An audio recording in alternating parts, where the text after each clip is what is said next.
აკადემიური პერსონალის და ასევე სტუდენტების პრაქტიკოსებთან შეხვედრა, სადაც ტურიზმის მიმართულებად ფართო სპექტრი იყო წარმოდგენილი სხვადასხვა ასოციაციების და პროფესიონალების, როგორც კერძო, ასევე საჯარო.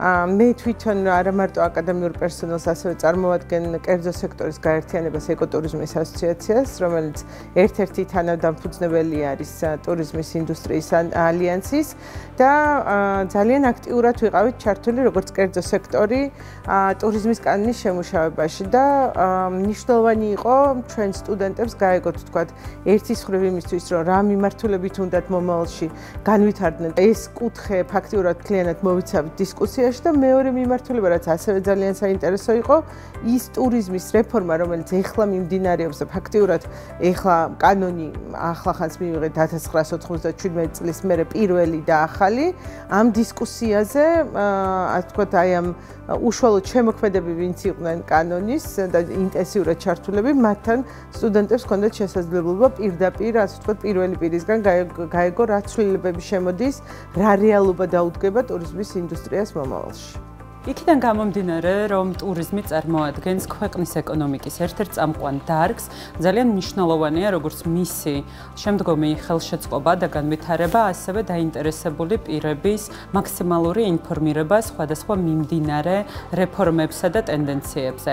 გაიმართა საინტერესო დისკუსია, სადაც შესაძლებლობა ჰქონდა პირდაპირ მოგვესმინა სხვადასხვა ტიპის შეკითხვა, როგორც სტუდენტებისგან, ასევე ერთად კერძო სექტორთან ერთად გაგვეზიარებინა ჩვენი სამომავლო გეგმები და მიმდინარე პროექტები. ჩვენ გვაქვს ახალი რეალობა, ევროკავშირის, ესე ვთქვათ, რეკომენდაციით შეიქმნა ტურიზმის ახალი კანონი, რომელიც თავისთავად უზრუნველყოფს სექტორის რეგულირების საკითხებს. დღეს მინდა გითხრათ, რომ სტუდენტებთან ძალიან საინტერესო დისკუსია შედგა თვითონ პროცესის მიმდინარეობის საკითხებზე.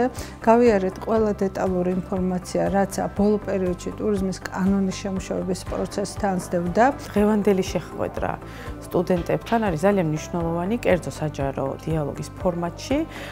მიზანს წარმოადგენდა სწორედ ამ რეფორმის შესახებ ინფორმაციის მიწოდება მათთვის, სწორედ იმ ინდუსტრიაში ჩართული ადამიანებისთვის, რომლებიც მომავალში აქტიური მოთამაშეები უნდა გახდნენ ტურიზმის ჯაჭვში ჩართულ ნებისმიერ სფეროში. სწრაფად იცვლება ტენდენციები, სამომხმარებლო ბაზარი, დასაქმების ბაზარი, რომ განსაკუთრებით განვითარებად ქვეყნებში და ჩვენ ახლა ვადგავართ იმ გზას, რომ გსურს და მივიღეთ ის სტატუსი, რომ გვაქვს ამოცანაც და გვაქვს მიზანიც, რომ ვიყოთ ევროპული დიდი ოჯახის წევრი, მნიშვნელოვანია, რომ ახალგაზრდები აი ამ აქცენტებს და ამ ფოკუსს თავიდანვე სწორად ხდებოდნენ და სწორი მიმართულებით იარონ. თაობამ, რომელიც წინა თაობა, მაქსიმალურად მხარი უნდა დაუჭიროს მათ აი ამ სფეროში მიიღონ ისეთები, იმ გამოცდილებით, როგორიც არიან, უნარები ქონდეთ, რაც მთავარია და არ ქონდეთ იმის შიში, რომ ვერ დასაქმდებიან თუ 5 და 10 წლიანი გამოცდილება არ ექნებათ სფეროში.